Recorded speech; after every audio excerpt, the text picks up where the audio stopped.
하나님과 멀어지게 된 45가지 이유. 오늘 말씀의 주제는 바로 반역입니다. 반역. 사실 저에게 있어서 굉장히 좀 어려운 주제였습니다. 왜냐하면 여러분들 좀 아실지는 모르겠지만 저는 굉장히 반역형이 아니라 순종형이거든요. 어떻게 보면 되게 이렇게 좀 비겁해 보일 수도 있고, 그럴지도 모르지만, 저는 항상 이게 주어진 상황 가운데 그냥 순종하고 순복해서 그 안에서 좀 길을 찾아가는 스타일이지, 뭐 아니면 아니다, 뭐 부당하면 부당하다 이렇게 손을 들고 나아갈 용기가 없는 사람입니다. 그래서 반역이라는 말씀의 주제를 가지고 이렇게 말씀을 준비하기가 좀 쉽지가 않았어요.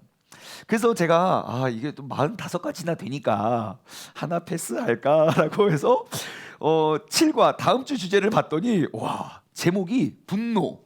벌써부터 좀 찔리면서 막 은혜가 되기 시작하지 않습니까? 그래서 한 주 패스하고 분노를 다루어 볼까라고 생각을 하는데, 아마 이 책을 함께 읽으시는 분들은 지금 저와 같이 나한테 더 와닿는 것이 있고 나에게 와닿지 않는 것이 분명히 있을 거예요. 하지만 나에게 와닿지 않고 나와 좀 관련이 없다고 해서 우리가 한과 한과 이렇게 건너뛰어 가면 그러면 안 될 것 같아서, 분명히 아마 이 책을 읽으신 분들은 아마 이 6과 6과인가요? 예, 아무튼 이 반역이라는 주제를 가지고 여러분들도 약간 좀 대충 넘어갈 것 같아서 이럴 때일수록 우리가 더 이제 이 주제를 올바로 딱 명확하게 짚고 가는 게 좋다는 생각이 들었습니다. 여튼 오늘 우리가 함께 살펴볼 말씀의 주제는 반역입니다. 아마 이 가운데 이 주제를 딱 들었을 때 저와 똑같은 생각을 하시는 분들이 계실지 몰라요. 반역? 나랑은 조금, 오늘의 주제는 나랑 잘 맞지 않아 라고 생각하시는 분이 계실지 모르겠는데요. 아무튼 우리가 주어진 주제에 반역하지 말고 순종함으로 나아갔으면 좋겠습니다. 자, 여러분, 반역이라는 것은, 그 반역에 대한 그런 마음과 그러한 갈등은 어디서부터 시작되는지 아십니까? 반역이 과연 어디서부터 일어나게 되는 것일까? 반역은요, 시기와 교만에서부터 시작됩니다. 사탄은 자신이 하나님과 같은 자리에 앉아있지 못함으로 인해서 그분께 반역을 했습니다. 내가 하나님이 되지 못함과 내가 하나님이 누려야 할 그런 능력을 누리지 못함에 대한 반역을 일으키기 시작했지요. 바로 그곳에서부터 반역이 시작되었기 때문에 우리 모두의 반역의 마음속에는 사탄의 독이 들어 있습니다. 사탄은요, 그 독을 특정한 상황 그리고 특정한 사람에게 끊임없이 뿌립니다. 바로 어떠한 상황일까요? 하나님과 친밀한 관계를 유지하는 사람들에게 그 반역의 독을 계속 불어넣을 것입니다. 왜요? 내가 그 꼴을 볼 수가 없기 때문이죠. 분명히 나의 권한 아래 놀림을 받아야 할 인간이 하나님과 친밀해지고 내가 머물 수 없는 그 자리에 그 인간이 머물러 있는 상태를 마귀는 절대 지켜보고만 있지 못한다는 것입니다. 이를테면 둘째 아이가 갓 태어나서 엄마 품에 딱 안겨있는 그 모습을 바라보는 첫째 아이가 받는 충격은 실로 대단하다고 합니다. 뭐 나이 차이가 이렇게 많이 나는 사람들은 이런 상황들에 대해서 동생에 대한 이해가 있기 때문에 이해할지는 모르지만 그냥 나이 차이가 가까우면 갈수록 그 질투가 엄청나게 크다고 해요. 마치 그 심리학자들이 연구를 했어요. 이 첫째 아이가 둘째를 낳았을 때 받는 충격이 어느 정도일까? 그 아이가 받는 충격의 모습을, 그 강도를 이렇게 조사해 보니까 내가 보는 앞에서 엄마가 아빠가 아닌 다른 남자와 포옹을 하고 있는 것과 같은 충격을 받는다고 합니다. 그 첫째 아이는. 그래서 그 첫째 아이가 이제 둘째가 태어나서 엄마 품에 혹은 아빠 품에 안겨있는 그 모습을 바라보는 아이는 저 아이에게 가는 모든 관심을 빼앗고 내가 누렸던 그 원래 나의 것임을 주장하기 위해서, 그리고 그 사랑을 쟁취하기 위해서 온갖 수단과 방법을 가리지 않고 모든 관심 받을 돌발 행동을 하지요. 무엇이 그렇게 착했던 첫째 아이를 반역하는 아이로 만들었습니까? 시기와 교만입니다. 원래 내 거였는데, 원래 내가 누렸어야 됐는데 내가 빼앗겨 버렸다고 생각하는 인식입니다. 여러분, 나중된 자가 이쁨을 받는 모습을 보면 솟아오르는 그 시기로부터 나오는 그러한 감정이 바로 반역이라는 반역의 근원이 된다면, 여러분, 이러한 영적인 원리를 우리가 파악하게 된다면 어쩌면 우리 공동체 안에는 근본 주제는 참으로 중요한 주제가 아닐까 생각해 봅니다. 하나님과의 친밀함을 우리는 선포했고요. 그리고 그것도 모자라서 우리가 사순절 기간 동안 매일매일 하나님과 더욱더 가까워짐으로 나의 모든 죄를 죄로 만들어 버리기를 선포하고 하나님과 친밀함을 유지하는 우리의 공동체와 우리의 삶 가운데 마귀는 절대로 가만히 보고만 있지 않을 것이기 때문입니다. 매일매일 우리의 공동체와 마음을 공격해서 그 공동체를 파괴시키려는 노력을 할 것입니다. 여러분, 사탄은 반역의 독을 신자의 마음을 집어넣어서 자기의 손은 아귀에 넣으려는 온갖 노력을 다 할 것입니다. 분명히 어제까지는 나의 도구였는데, 분명히 어제까지는 내가 이용하는 대로 이용당했던 도구였는데, 어느 날 갑자기 하나님의 손에 붙잡히기 시작하면서 내가 흔드는 대로, 내가 조작하는 대로 조작이 되지 않으면 마귀는 그 자체로부터, 그 시기심으로부터 가만히 있을 수 없을 것입니다. 하나님의 손에 들려있는 사람들을 단체로 돌아서게 만들려는 그러한 전략과 행동이 바로 반역입니다. 제가 사전을 찾아봤습니다. 과연 반역의 정의는 무엇일까? 반역이라는 단어를 찾아보니까요, 이렇게 한문으로 돌이킬 반에 거스를 역입니다. 그러니까 내가 거슬러서 돌이키는 게 바로 반역이더라고요. 그 반역에는 세 가지 뜻이 있더라고요. 사전에 보니까 첫 번째, 새로운 것을 취하려고 기존의 것을 거스름. 두 번째, 현재의 통치나 통치 세력으로부터 통치권을 빼앗으려고 꾀함. 우리가 알고 있는 반역은 이런 거죠. 세 번째, 자신의 국가나 민족 또는 정의를 배반함. 우리가 이해하고 우리가 알 수 있는 건 두 번째, 세 번째 뜻은 충분히 알 수 있을 것 같아요. 우리가 생각하는 반역은 이런 것 같아요. 현재의 통치나 통치 세력으로부터 통치권을 빼앗으려고 꾀하는 것. 그런데 가장 반역이라는 것의 첫 번째 정의가, 가장 우선된 정의가 조금 이해가 되지 않아요. 새로운 것을 취하려고 기존의 것을 거스름. 이것이 반역이래요.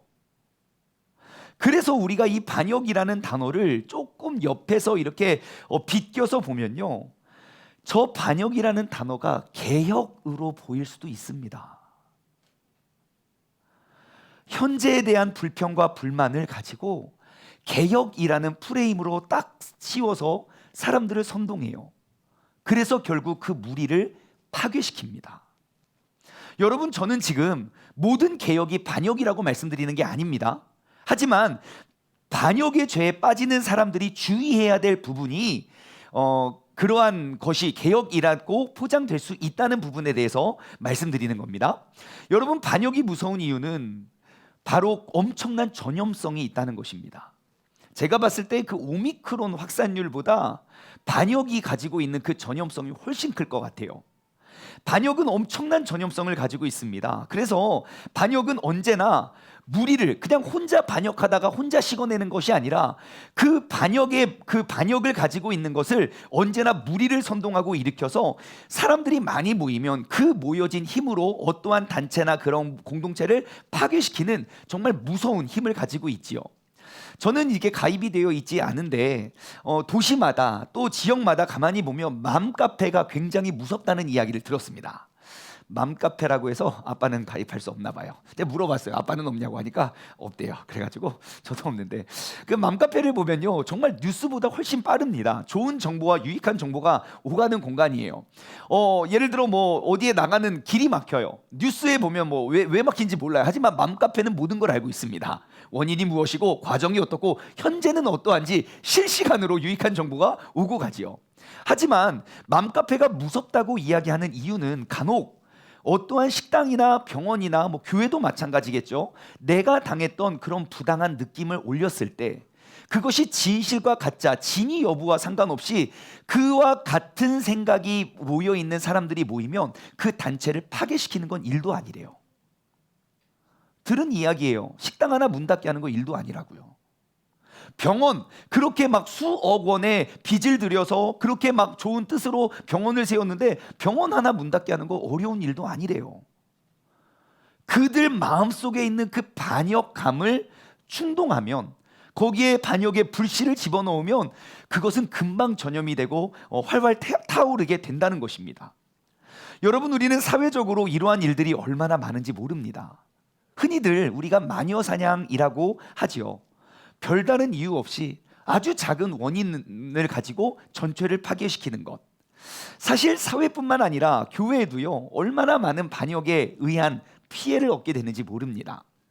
특히 교회를 파괴시키려는 이단 세력들이 사용하는 주 재료가 바로 이 반역감, 그 반감이 아닌가 싶은데요. 한때 전국에 있는 수많은 교회들을 반역을 일으켰던 단체가 있습니다. 그 단체의 전략을 보면요, 바로 반역이라는 것을 굉장히 잘 활용했음을 압니다. 교회에 들어와요. 그러면 없는 이야기가 아니라 흠잡을 것이 무엇인지를 딱 캐치를 하고요, 그것이 1개가 됐든 10개가 됐든 그 흠잡을 것을 계속 캐물어요. 어떠한 그 한 이단 단체에 빠졌던 사람들 600명을 상담하시고 그들에게 좋은 영향을 끼쳤던 한 목사님의 말인데요. 그 목사님의 말을 인용을 하면요, 이 단체는 교회에서 정보만 빼내는 추수꾼과 활동하는 추수꾼을 따로 보냅니다. 성도가 1,500명 모이는 어떤 교회에 정보를 빼내는 추수꾼이 알고 보니 담임 목사님의 최측근인 사무간사로 밝혀졌습니다. 근데 이들의 전략은 이거예요. 그들은 헛소문을 퍼뜨려서 목회자와 장로, 권사, 집사를 이간질합니다. 이간질시켜요. 사탄, 마귀라는 단어의 원어는 디아블로스라는 단어거든요. 그 단어의 의미가 이간질시키다예요. 그래서 마귀는 거짓의 영이거든요. 그래서 그곳에 가서 이간질을 시킨대요. 재미있는 사실은 교회에서 활동하는 A라는 추수꾼과 B라는 추수꾼이 서로를 엄청나게 비방하고 다닌다는 거예요. 그러면 사람들은 내가 보니까 이 사람이 옳고 이 사람이 틀려, 이 사람 옳고 이 사람 틀려, 패가 나뉘게 돼서 이 무리와 이 무리가 싸우게 되고, 결국은 무엇이냐, 둘 중 한쪽이 이겨도 한쪽이 살아남아서 그 공동체를 파괴시켜 버린다는 거예요. 그러니까 작게 보면 A와 B가 싸워서 A가 이기고 B가 졌다, 혹은 B가 이기고 A가 졌다 말하지만, 크게 보면 결국 그 교회가 파괴되어 버렸다는 거예요. 서로를 비방함 속에 비방의 무리들이 쌓이게 되고, 어느 쪽이 이기든지 그들은 무조건 이기게 되어 있다는 거예요. 무엇 때문에요? 반역이라는 프레임에 갇히게 되면요. 결국 그 반역의 독이 한 교회를 통째로 삼키는 그러한 참혹한 결과를 많이 만들어내게 되었지요. 그러면 우리는 어떻게 이 반역의 죄악을 대비할 수 있을까요? 오늘은 2가지의 원리를 우리가 함께 나눠보길 원하는데요. 첫 번째 원리는요, 기준을 세워야 된다는 것입니다. 함께 읽어볼까요? 시작. 기준을 세우라. 여러분, 반역의 죄는 항상 사람을 선동합니다. 그럴싸한 말로 무리를 이끌어냅니다. 없는 것 가지고 말을 하지 않습니다. 왜냐하면 없는 것은 소문만 무성하고 금방 사그러들기 때문입니다. 하지만 있는 그 작은 것을 마치 전부인 것처럼 작은 것에 집중하게 만듭니다. 그래서 우리는 이러한 말들에 휘둘리지 않기 위해서는 나만의 명확한 기준을 가지고 있어야 됩니다. 세상 어떠한 사람도, 세상 어떠한 단체도 완벽한 사람과 완벽한 공동체는 없습니다. 장점이 있다면 단점이 있을 수 있고, 단점이 있다면 장점이 있다는 것입니다. 우리가 반역의 죄악에 이용당하지 않기 위해선 잘잘못의 명확한 기준을 가지는 것이 중요합니다. 명확한 기준을 두고 우리가 들었고 그리고 접하는 그런 소문과 소리들을 무엇이 옳고 무엇이 그르고 몇 가지가 옳고 몇 가지가 그른지를 명확히 판단할 수 있는 그러한 기준이 필요한 것입니다. 많은 사람들이 몰려 있다고 해서 그것이 절대적인 사실이 되지 않을 수도 있습니다. 많은 사람들이 동의를 했다고 해서 나 역시 굳이 동의하지 않아도 됩니다. 여러분, 반역의 독을 마신 사람은 항상 잘하는 부분에 대해서는 조금도 관심을 갖지 않습니다. 늘 그 반역자들은요, 잘 못하고 있는 그 몇 가지만 집중하게 만듭니다. 그래서 8가지, 10가지 중에 8개 잘하고 2개 못하면 우리가 객관적인 시각으로 8개 잘하고 있지 않냐라고 볼 수 있는 시각을 가져야 되는데, 잘못된 2가지가 나머지 8가지를 아무것도 아닌 것처럼 집어삼키게 만듭니다. 그래서 우리에게는 명확한 기준이 필요합니다. 여러분, 우리의 직장 생활에서도 마찬가지죠. 항상 정말 직원이 2명 이상인 그러한 무리 안에서는요, 항상 그 반역의 무리들이 있습니다. 반역의 이야기가 들려올 때마다 옳고 그름을 명확히 할 수 있는 기준을 가지고 들으십시오. 이 말 들으면 일로 가고 저 말 들으면 절로 가는 것이 아니라, 기준이 명확하면 어떠한 이야기를 들어도 크게 흔들리지가 않습니다. 오늘날 우리가 살아가고 있는 이 한국 사회를 바라보면 참으로 안타까운 것 한 가지가 이런 거예요. 기준이 없다는 거예요. 기준이. 누군가를 비방하고 비판하는 목소리는 굉장히 큰데, 그 비판의 잣대가 그냥 뉴스 하나, 소문 하나, 그냥 영상 한 편, 혹은 나에게 내 삶에 아주 작은 피해, 그것 하나 한마디의 원인이 무엇이든지 상관없이 우리는 무조건 비난하고 조롱하고 있다는 거예요. 여러분, 누군가를 비방하고 비판하는 목소리는 큰데 그 비판의 잣대가 그렇게 그 기준이 없이 우리가 비판을 하면요, 사회가 흔들리게 됩니다. 일예로 우리는 정말 대한민국을 이렇게 강타했던 그러한 유명한 연예인들의 자살 소식을 접하게 됩니다. 정말 안타까운 소식인데요, 그 연예인들이 자살을 결심하게 된 원인들을 보면 예전에 인터넷이 이렇게 활성화되지 않았을 때는 그렇게 자살 많이 안 했거든요. 근데 모두가 그렇게 비방하고 비판하는 것들이 열려있는 이 시대는 너무너무 많은 사람이, 지금은 어떠한 연예인이 자살했는지 안 했는지도 모를 정도로 많은 사람들의 목숨을 앗아가는 주범이 바로 댓글입니다. 그래서 어떠한 한 연예인도 내가 정말 죽음 앞에서 너무너무 괴로워서 이 인터넷 악플러를 잡았어요. 수소문해서 경찰에 고발해서 그를 잡아서 데리고 왔더니 초등학교 5학년, 초등학교 6학년이 주범이에요. 그 아이가 이 연예인의 삶에 대해서 뭘 안다고, 어떻게 살아왔고 어떠한 일을 하고 어떠한 말을 했는지 단지 하나의 뉴스, 하나의 말실수를 가지고 이 사람은 살아서도 안 될 사람이라고, 당장 영원히 사형에 처해야 된다고 수많은 악플을 달아서 어떠한 기준 없이 사람을 잡아삼키는 건 일도 아니라는 거예요. 좌우 맥락을 하나도 파악하지 않은 채 너무 크게 흔드는 역할을 합니다. 여러분, 적어도 누군가를 혹은 무엇인가를 비판하려고 할 때 여러분, 그것이 무엇인지, 정확히 어떻게 진행됐고 그것이 무엇 때문에 이러한 사건이 발생됐는지 여러분 충분히 검토하고 진위 여부를 판단할 수 있는 지혜가 필요합니다. 그 명확한 기준이 있다면 우리는 흔들리는 세상 가운데 흔들리지 않을 수 있습니다. 앞서 말하지 마시고 기준을 세우는 것을 앞서 행하는 그러한 지혜로운 사람들 되기를 주님의 이름으로 소망합니다. 교회도 마찬가지입니다. 교회 내에서 어떠한 비방이나 비판을 하기에 앞서 반드시 세워야 할 기준이 있습니다. 그 기준은 바로 말씀의 기준입니다. 어떠한 비난과 비판 앞에서 이것이 하나님의 말씀, 성경적인가 아닌가의 말씀의 기준을 명확히 세우시기 바랍니다. 어떠한 전통이나 경험의 기준이 아니라 우리는 하나님의 말씀이 이야기하는 말씀의 기준을 세워야 됩니다. 참으로 안타까운 건 이거 그러면 안 돼요. 왜요? 우리 원래 그렇게 안 했어요. 도대체 그 원래는 언제인지 모르겠어요. 그 원래가 하나님의 말씀의 가르침이 되어야 되는데 어떠한 한 사람이나 어떠한 분위기에서 만들어낸 그것이 기준이 되다 보니 교회가 연합이 되지 않는 거예요. 분명히 성령님은 한 분인데 성령의 영을 마치 사람의 기준처럼 세워서 우리가 비난하고 있는 거예요. 그 일이 혹은 그 사람의 말과 행동이 성경적인가 아닌가, 우리가 그 성경적인 말씀의 기준을 세우기 위해서, 그래서 우리는 하나님의 말씀을 알아야 되는 거예요. 우리가 교회 안에서 수많은 사람들 사이 가운데 수많은 그러한 루머에는 관심이 많지만 내가 그 다른 사람과 혹은 사건에 대해서 이야기하는 만큼 하나님의 말씀을 알려는 노력이 부족해요. 하나님은 과연 어떻게 생각하시는가? 지금 벌어진 이 사건과 이 사태를 우리는 어떻게 봐야 되는가? 그 말씀의 기준을 명확히 세워갈 수 있는 우리 모두가 되길 소망합니다. 여러분, 도덕이나 상식의 기준을 가지고 우리가 쉽게 비판하지 마시고 하나님의 말씀의 기준을 가지고 우리가 명확히 세워갈 수 있는 그러한 우리 모두가 되기를 소망합니다. 여러분, 건강한 교회를 세우기 위해선 반드시 하나님의 말씀에 능한 자가 되어야 할 줄 믿습니다.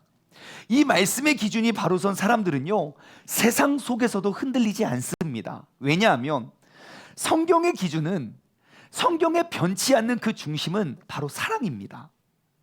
사랑은 반역의 정반대 성향을 가지고 있습니다.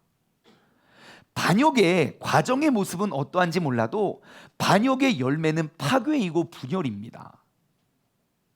과정은 개혁처럼 보여지지만 결국 열매가 파괴인 겁니다. 반면 사랑의 열매는 이러한 것들이죠. 오래 참음, 온유, 시기하지 않음, 뭐 이런 거예요. 과정은 공의의 하나님이고 과정은 심판의 하나님처럼 보여지지만 결국 그 심판 이후에는 회복과 화합이 일어나게 된다는 거예요. 깨지고 쪼개진 것들을 하나로 만들 수 있는 그 유일한 힘은 사랑밖에 없는 것입니다. 그래서 말씀의 기준을 세우는 사람은요, 끊임없이 반역의 불씨를 끄는 사람이 됩니다. 반역의 불씨를 일으켜서 더욱더 큰 반역의 무리를 일으키는 것이 아니라 하나님의 뜻과 그 계획 속에 그 반역의 불씨를 꺼나가는 사람이 되는 것이지요. 여러분, 흔들리는 상황 가운데 말씀의 기준을 세우는 것이 얼마나 중요한지 오늘 본문 말씀은 우리에게 가르쳐주고 있습니다. 오늘 본문 말씀은요, 다니엘서, 지금 이스라엘 모든 역사에 가장 힘들고 가장 배고프고 가장 괴로웠던 그 역사의 한 점이 바로 오늘 다니엘서의 배경입니다. 이스라엘이 건국이 되고 수많은 죄악들이 있었지만 하나님이 진노와 심판에 대한 예언은 있었지만 실행이 없었어요. 하지만 기원전 586년 남유다가 바벨론이라는 제국에 의해서 완전히 멸망합니다. 지금 우크라이나 전쟁의 그 전쟁의 폐해의 모습에 대한 영상과 그러한 뉴스, 그러한 소식들을 계속 접하게 되는데요, 시체가 길거리에 있는데 치우지 못하고 있어요.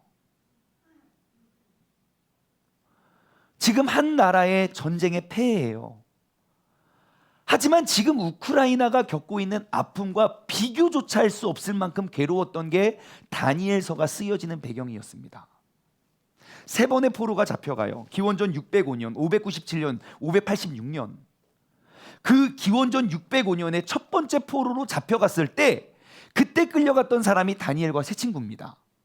누구를 데리고 갔냐면요, 이 나라에 지혜 있고 똑똑하고 지식 있고 무엇인가 반역의 선동의 씨앗을, 뿌리를 뽑기 위해서 똑똑한 사람을 다 뽑아갔어요. 왜냐하면 어떠한 스스로에 일어날 수 있는 힘을, 그 다리를 잘라버리기 위해서요. 오늘 본문 말씀 4절 말씀을 보시면요, 곧 흠이 없고 용모가 아름다우며 지혜를 통찰하며 지식에 통달하며 학문에 익숙하여 왕궁에 설 만한 소년, 어리지만 어려서부터 흠도 없고 용모가 아름답고 지혜를 통찰하고 지식에 통달하며 학문에 익숙한 그러한 리더, 그렇게 똑똑한 사람들, 그러니까 이 나라를 이끌어 갈 만한 사람들을 다 포로로 잡아갑니다. 그래서 뭘 하는지 아십니까? 그들을 데려오게 하였고 그들에게 갈대아 사람의 학문과 언어를 가르치게 했대요. 여러분, 말은 그 민족의 정체성이거든요. 우리나라 사람이 빨리빨리 그래서 빨리빨리 성장하는 거거든요.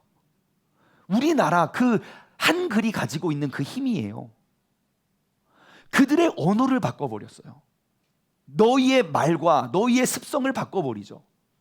그것뿐만이 아닙니다. 얼마나 이들을 흔들어 놨냐면요, 7절 말씀입니다. 환관장이 그들의 이름을 고쳐서 이름까지 바꿔버렸어요. 다니엘을 벨드사살, 하나냐는 사드락, 미사엘은 메삭, 아사랴는 아벳느고, 그들의 이름까지도 바꿔버렸어요. 즉 너의 출신과 너의 언어와 너의 정체성을 그 유대인들, 너희가 만든 그 하나님의 나라의 것들을 다 없애버리고 내가 다스리고 통치하는 그 바벨론의 것들로 다 바꿔내려고 했었어요. 생각해 보세요. 여러분, 성경에 위대한 인물들, 하나님이 이름을 바꾸시고 그들을 사용하시는 거 알죠? 여러분, 제가 충만이에요. 만약에 갑자기 저의 이름이 충만이가 아니라 양만이라고 합시다. 뭔가 약한 게 많아요. 양약자의 가득 찰만.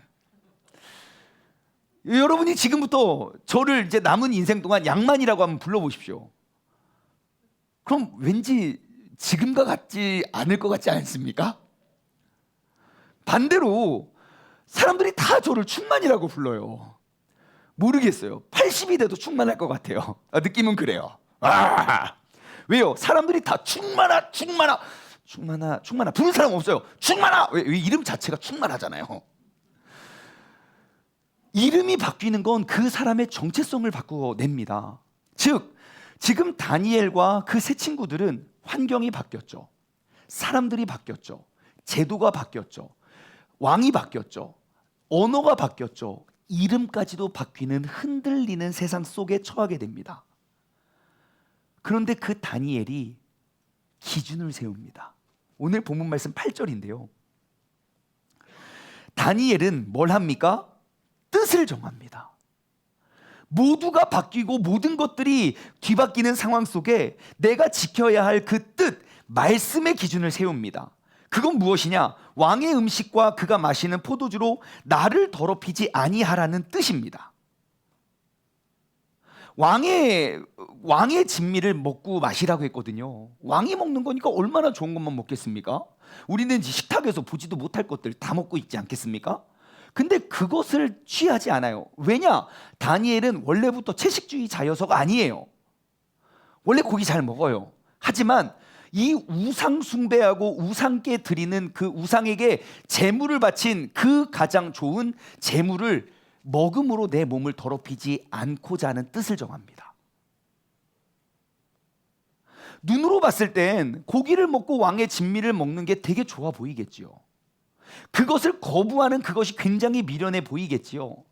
하지만 눈에 보이는 달콤함을 쫓느라 나의 영혼이 피폐되는 걸 허락하지 않았다는 거예요. 세상의 모든 것들이 변했지만 나는 변하지 않는 그 기준을 세운 거예요. 그래서 눈앞의 유익을 말씀의 기준으로 차버립니다. 마치 누구처럼 구약 성경에 보면 요셉이라는 사람이 등장합니다. 포로로 잡혀갔는데요, 내 신분을 바꾸어낼 수 있는 좋은 기회가 찾아와요. 그 장군의 아내에게 예뻐 보임을 받았어요.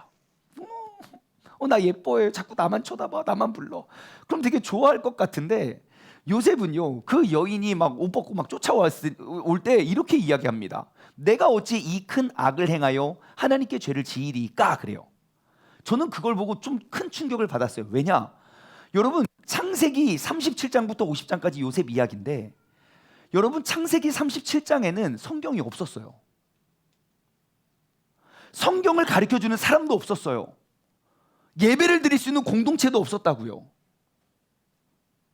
그런데 어찌 그 장군의 아내를 범하는 게 죄라는 걸 알고 있었냐는 거예요.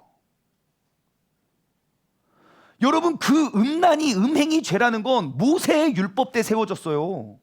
출애굽기 이후에. 근데 어떻게 요셉은 그러한 율법과 기준이 없다면 우리의 본능이 기준 아닙니까? 좋은 게 좋은 거고, 술에 술 탄 듯 물에 물 탄 듯, 나에게 온 그 노예 생활의 기회라고 생각할 수 있지 않겠습니까?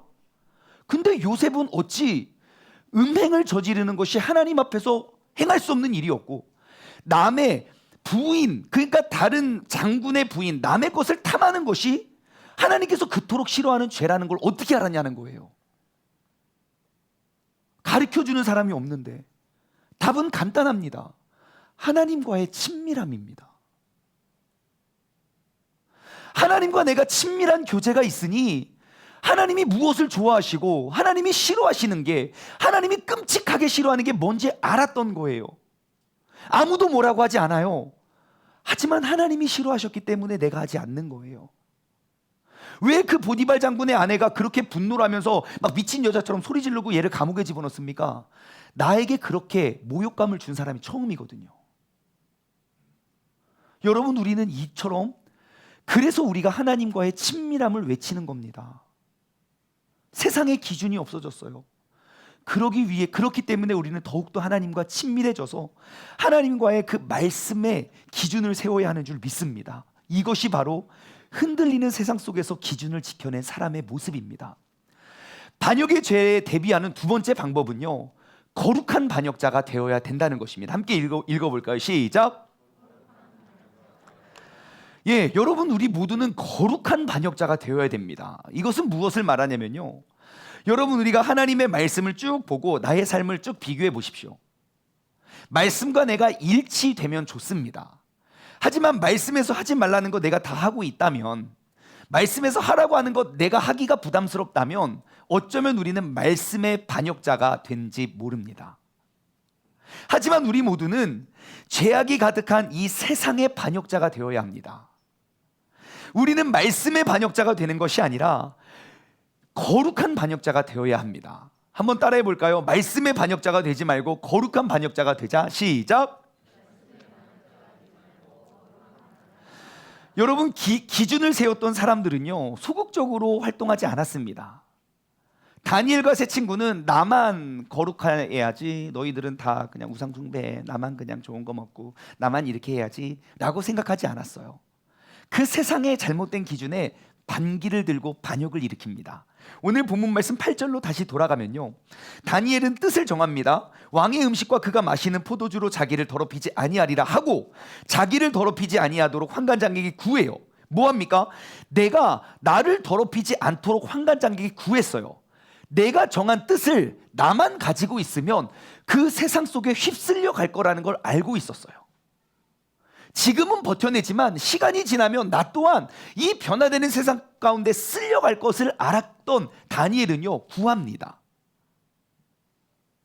그런데 그 구함이 하나님께 너무 기쁨이 되었나 봐요. 밑에 9절 말씀 보시면요, 하나님이 다니엘로 하여금 환관장에게 은혜와 긍휼을 얻게 하세요. 여러분, 우리가 이 세상의 풍조와 이 세상의 유행을 따라가는 것이 아니라 이 세상의 것이 하나님의 말씀과 반대된다면 우리는 세상의 반역자가 되어야 할 줄 믿습니다. 내 믿음, 내 신앙 하나 지키는 것으로는 우리는 절대로 세상을 바꿔내지 못하고 절대로 하나님의 뜻을 이 세상 가운데 이루어내지 못합니다.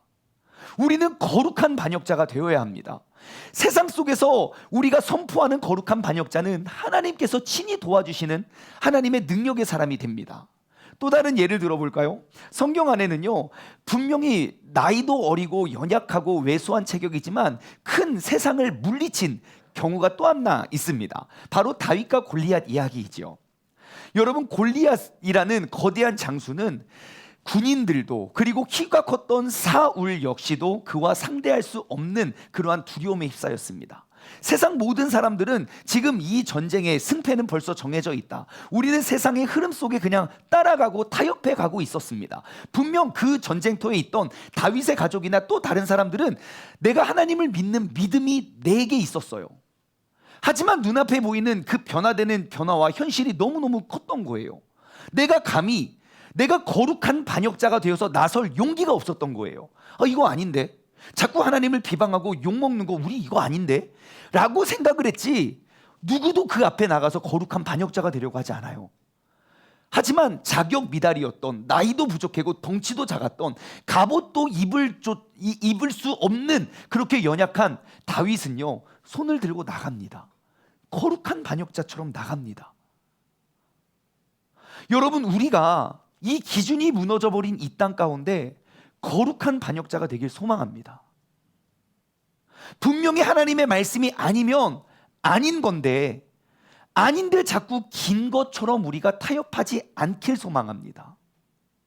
대한민국 초대 기독교 역사에 수많은 부정과 부패, 그것이 사회의 전반적인 흐름이었는데 하나님의 말씀을 알고 하나님과 친밀해져 보니 그 거짓되고 부정하고 그 음란하고 배역한 것이 잘못되었다는 것을 알고 선포했던 게 우리 믿음의 선배님들이에요.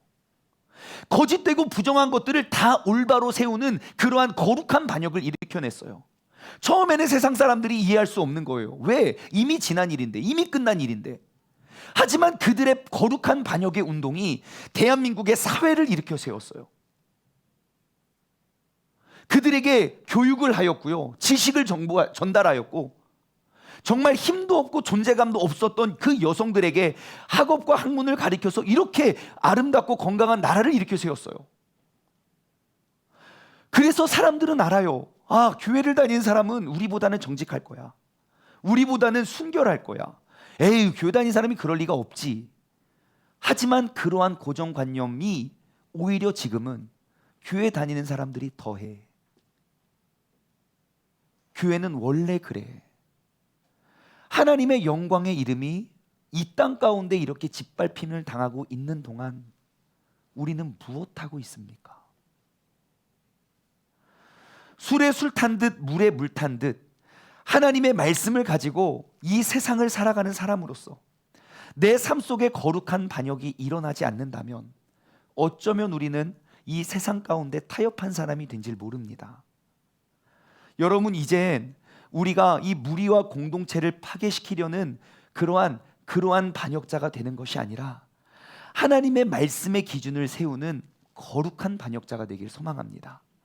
내 믿음 하나 지켜내는 것이 내 신앙생활의 전부가 아니라 나 하나만 지키면 되고 우리 가족만 잘 되면 돼 라는 그러한 소극적인 크리스찬이 되지 마시고 나로부터 주변 사람들을 거룩으로 이끌어낼 수 있는 그러한 적극적인 거룩한 크리스찬이 되시길 주님의 이름으로 소망합니다. 영국에 수산나라는 한 여인이 있었습니다. 여러 명의 자녀를 두었는데요. 근데 그녀가 살고 있던 집에 불이 났어요.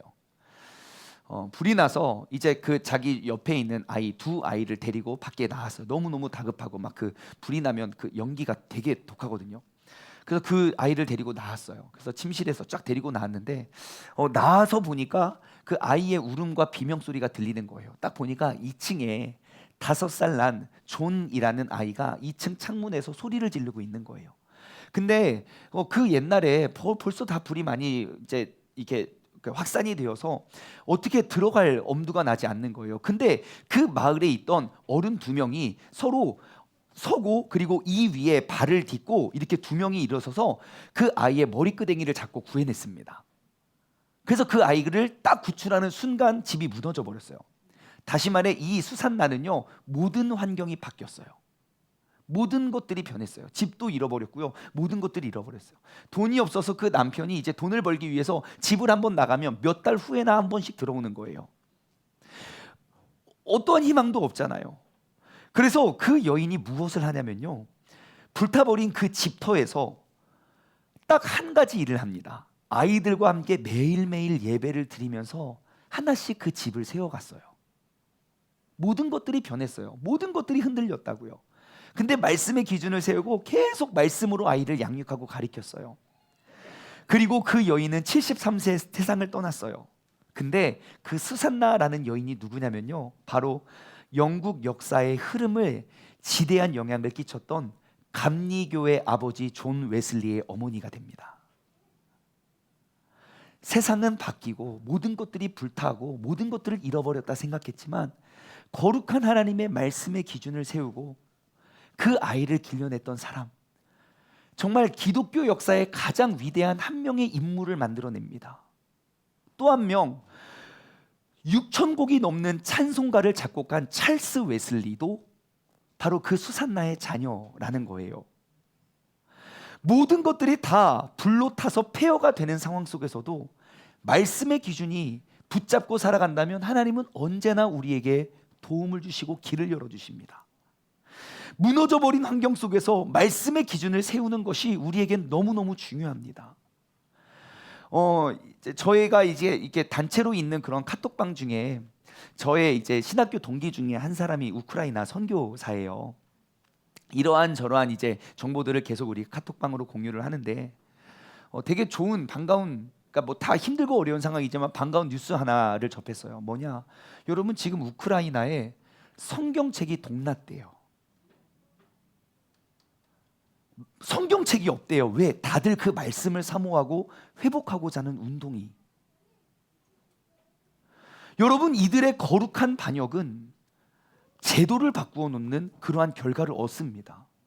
다니엘과 세 친구가 반기를 들어요. 하지만 결국 어떻게 됩니까? 그들이 외쳤던 대로 그 나라의 그 기준을 바꾸어 버려요. 우리는 이 세상의 반역자가 되어야 됩니다. 하나님의 말씀을 읽을 때마다 말씀의 반역자가 되지 말고 우리가 거룩한 반역자가 되어서 세상에 올바른 기준을 세워나갈 수 있는 믿음의 사람 되기를 소망합니다. 그러면 이 반역의 결과가 어떠했나 한번 말씀을 통해 찾아볼까요? 거룩한 반역이 결국 세상의 기준을 바꾸어냅니다. 오늘 본문 말씀 14절에서 16절까지의 말씀을 보면요, 그가 그들의 말을 따라 열흘 동안 시험했어요. 시험은 뭐냐면 우리는 그 제사 드린 음식을 먹지 않겠습니다. 차라리 우리에게 채식을 주십시오. 나 원래 야채 좋아했어요. 그랬어요. 그러니까 야, 안 돼. 야, 니네 풀만 먹고 힘이 없어. 그때 고기 엄청 많이 먹었잖아요. 야, 힘이 없어. 그럼 한번 실험해 보시죠. 열흘 동안 시험합니다. 그래서 열흘 동안 아이들은 채식만 먹고 열흘 동안 아이들은 왕의 진미를 먹었어요. 근데 놀라운 일들이 벌어졌어요. 15절. 열흘 후에 그들의 얼굴이 더욱 아름답고 살이 더욱더 윤택하여 왕의 음식을 먹는 다른 소년보다 더 좋아 보이는지라. 지금 며칠 만에 결과가 드러났습니까? 열흘이요. 여러분, 열흘이면 결과가 증명이 됩니다. 예? 고기만 먹는 사람요, 한번 채식 한번 열흘 먹으면 얼굴에 변화가 난대요. 광채가 난대요. 한번 바꿔보십시오. 내가 결단하고요, 한번 남은 35일 동안 실험해 보세요. 내가 2022년 사순절 기간 동안 내가 하나님과 친밀하기 위해서 매일 첫 시간을 주님께 드리겠습니다. 결단하고 한번 나와 보십시오. 열흘이면 증명해 보일 수 있습니다. 제가 이번 사순절을 시작할 때 저녁 금식을 이제 시작했거든요. 벌써 티가 나요. 아침마다 티 나요. 샤워할 때마다 느껴져요. 열흘만 있어도 표가 나게 되어 있다는 거예요. 세상과 풍조를 따라가는 사람과 그곳에로부터 거룩한 반역을 일으켜낸 사람. 여러분, 금주를 선포해 보십시오. 매일 밤 술을 먹고 일어나는 아침과 그 술을 끊고 일어나는 아침이 다를 거예요.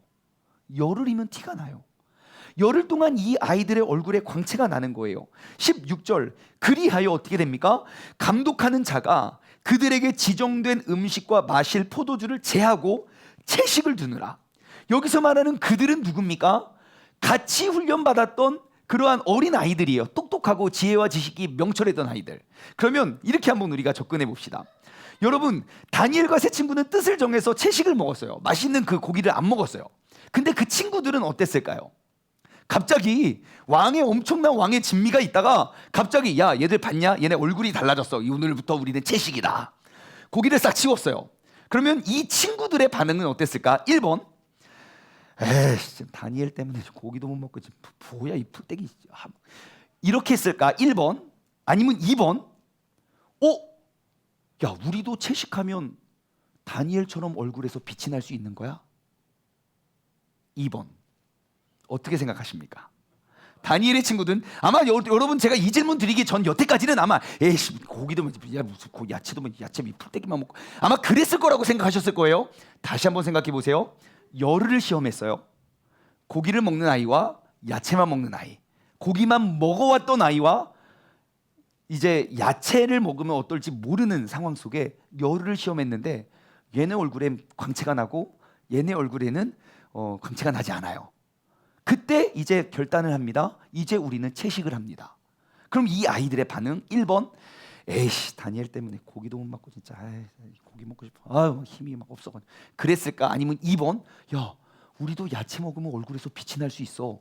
하나, 둘, 셋. 제가 이 예화가 좋은 답이 될 것 같아요.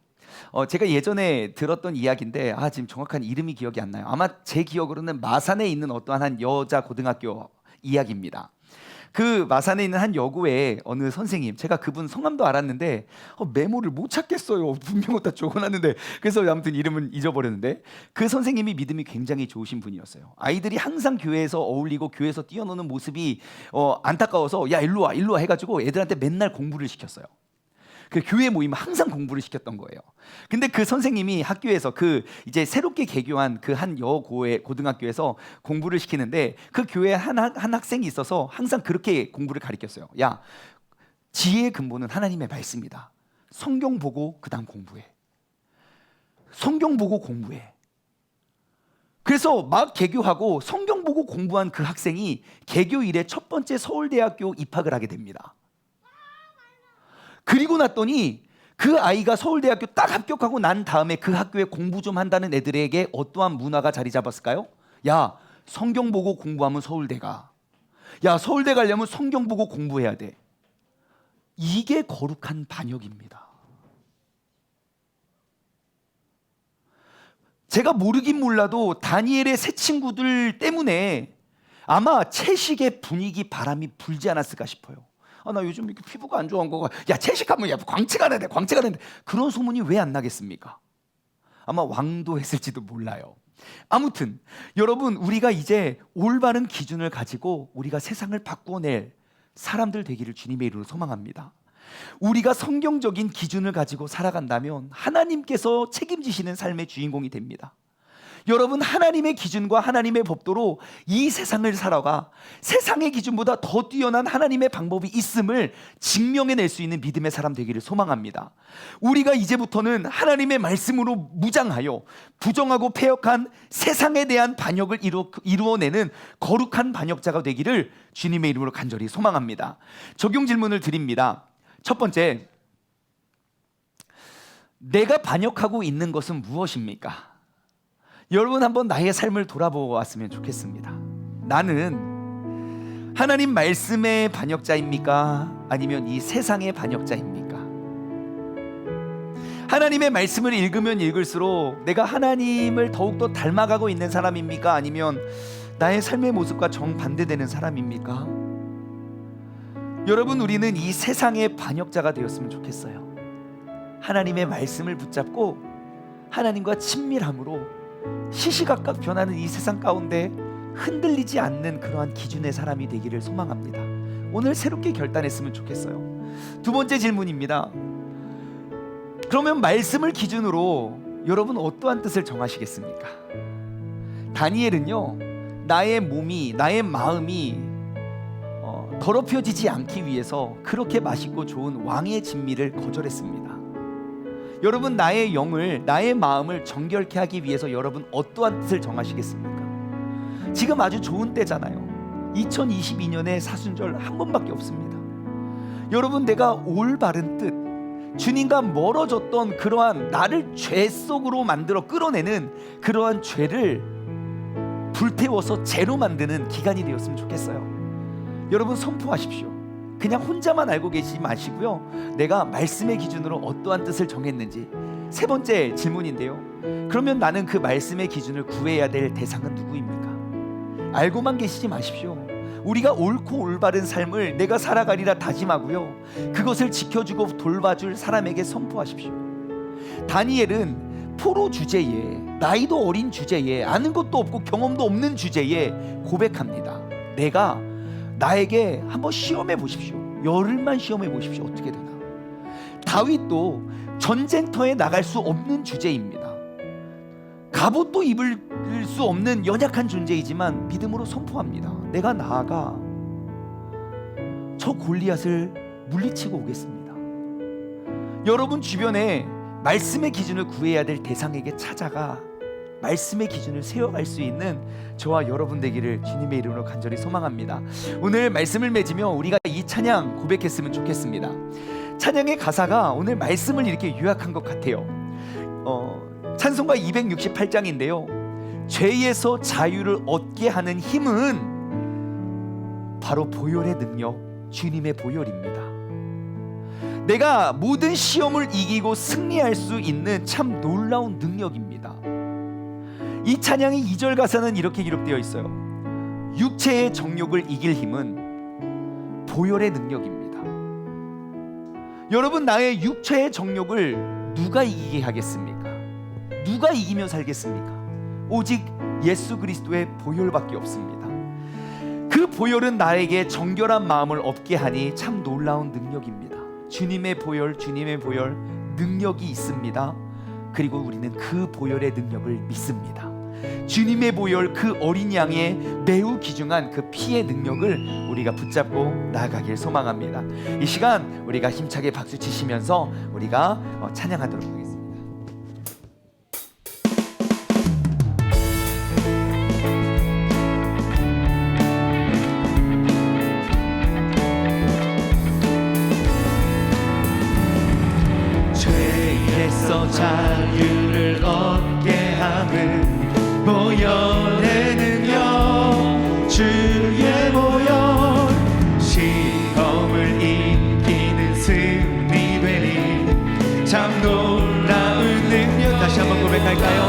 자유를, 죄에서 자유를 얻게 함은 보혈의 능력, 주의 보혈.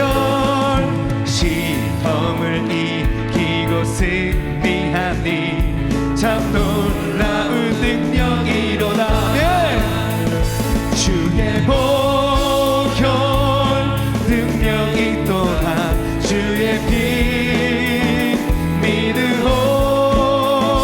주의 보혈 그 어린 양의 매우 귀중한 피로다. 육체의 정욕을 이길 힘은 육체의 정욕을 오직 보혈의 능력밖에 없습니다. 보혈의 능력, 주의 보혈. 정결한 마음을 얻게 하니 참 놀라운 능력. 다시 한번 고백할까요? 육체의 정욕을, 육체의 정욕을 이길 힘은 보혈의 능력, 주의 보혈. 정결한 마음을 얻게 하니 참 놀라운 능력이로다. 주의 보혈 능력이 또한 주의 피 믿으오. 주의 보혈 그 어린 양의 매우 귀중한 피로. 눈보다 더 희게 밝히는 것, 눈보다 더 희게 밝히는 것, 보혈의 능력, 주의 보혈. 부정한 모든 것 밝히시니 참 놀라운 능력이로다. 네. 주의 보혈 능력이 또한 주의 피 믿으오. 주의 보혈 그 어린 양의 매우 귀중한 피로. 주의 보혈 능력이 있습니다. 보혈 능력이 또한 주의 피 믿으오. 주의 보혈 그 어린 양의 매우 귀중한 피로. 우리 이 시간 다 같이 두 손을 번쩍 들고 주님의 이름 한번 부르짖고 힘차게 외치며 기도할 때, 예수 그리스도의 복음의 보혈의 능력이 나를 죄로부터 구원시키고 모든 죄를 맑게 씻어버릴 수 있는 능력이 되게 해달라고 함께 기도하며 나아가길 소망합니다. 주여, 하나님 아버지 감사합니다. 예수 그리스도의 보혈의 능력은 나를 죄로부터 자유를 얻게 하는 능력입니다. 내 삶의 모든 시험을 이기고 승리하게 하는 능력입니다. 아버지, 그 주님의 보혈의 능력에는 참 놀라운 능력이 있습니다. 우리는 그 보혈의 능력을 믿고 그 예수 그리스도의 어린 양의 피를 우리가 의지하며 살아가는 믿음의 사람이 되길 원합니다. 하나님 아버지, 이 세상은 기준이 무너져 버렸습니다. 그래서 목소리가 큰 사람이 아버지 그 반역의 무리를 이끌어 아버지 모든 것들을 바꾸어내려 하고 있지만, 하나님, 우리는 그리스도인으로서 말씀의 기준을 세워 아버지 하나님, 우리는 세상의 반역자가 되고 하나님의 거룩의 전파자가 되게 하여 주옵소서. 아버지 하나님, 내 삶에 무너져 버렸던 모든 기준을 올바로 세워서 하나님의 영광과 그 뜻을 우리가 구하고 이루며 나아갈 수 있는 믿음의 자녀들 될 수 있도록 주님께서 우리를 붙잡아 주시고 함께하여 주옵소서. 아버지 하나님, 내 삶의 정결한 마음을 얻을 수 있는 것 바로 보혈의 능력이고, 내 삶의 모든 육체를 정욕을 이길 힘도 보혈의 능력이니, 아버지 하나님, 예수 그리스도의 능력이 아버지 하나님 내 삶을 변화시켜 주시고, 내 삶의 모든 부정함과 내 삶의 모든 부정직함과 부도덕함과 모든 음란과 모든 부정을 아버지 맑게 할 수 있는 아버지 그런 능력이 나의 삶 가운데 회복되게 하여 주옵소서. 오늘 이 시간 우리가 다시 한번 결단하며 나아갑니다. 아버지 하나님, 우리가 세상을 반역하는 자가 되어 하나님의 말씀을 반역하지 않게 하여 주옵소서. 이제 이제는 나 혼자 믿음의 생활을 하는 것이 아니라 내가 바로 세상을 더욱더 거룩하게 회복하고 일으켜낼 수 있는 믿음의 자녀가 되게 하여 주시고, 정말 바삐 흔들리고 움직이는 이 세상 가운데 우리가 하나님의 말씀과 그 기준을 올바로 세울 수 있는, 그 보혈의 능력을 의지할 수 있는 그러한 믿음의 사람 될 수 있도록 주님께서 역사하시고 함께하여 주옵소서. 아버지 하나님, 주님께서 우리를 인도하여 주시고 이끌어 주시옵소서. 결국 우리의 신앙과 우리의 믿음을 성장하지 못하게 가로막는 건 바로 죄입니다. 우리가 아무리 기도를 하고 우리가 아무리 열심히 노력을 하더라도 우리는 죄로부터 자유를 얻어내지 못했습니다.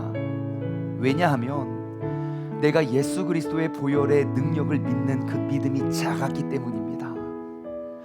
육체의 정욕을 이길 힘은 내 어디에서 어떠한 결단과 의지와 기간에 의해서 결정되는 것이 아니라 바로 보혈의 능력을 믿는 그 믿음 안에서 우리가 시작되는 줄 믿습니다.